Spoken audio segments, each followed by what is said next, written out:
Growth isn't just about being busy. And I think that entrepreneurship gets glorified online as this feeling of constantly being overwhelmed. And a lot of business owners feel like that overwhelming feeling is a sign that it's time to grow. But I would question, is it really? Expansion, as with all of the decisions that you're making within the business, whether that's adding new team members or new offerings, should be a strategic decision, not just a reaction to chaos. Otherwise, you might end up implementing things that actually don't change things for you. So instead of asking, am I too busy? Ask yourself, am I too busy doing the right things? So the first thing that you want to start thinking about is what is actually driving your need to expand? Is it growth or is it inefficiency? Because the difference between the two is going to impact the decisions that you make going forward. Instead of just growing because you're swamped, you want to look for two real signs that it's time to scale.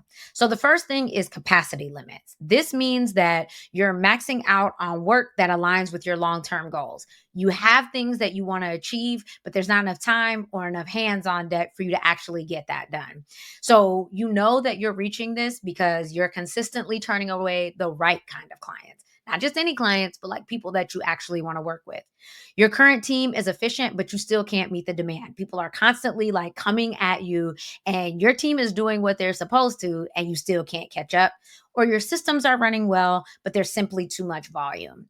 One of the ways that we work on this with our clients is really thinking about, hey, of the clients that are working with them, so the work that they're doing, what is standing in the way of them being able to take on more clients? Is it the onboarding process? Is it the way that work gets done because there's too much manual that could be automated?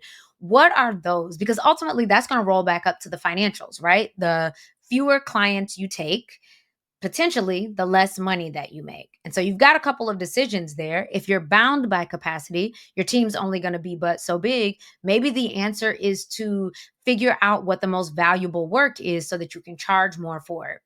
Or it may be time to hire more team members, but you need to figure out what's going on with your team and in your software and in your processes first before you can figure out what that next step should be.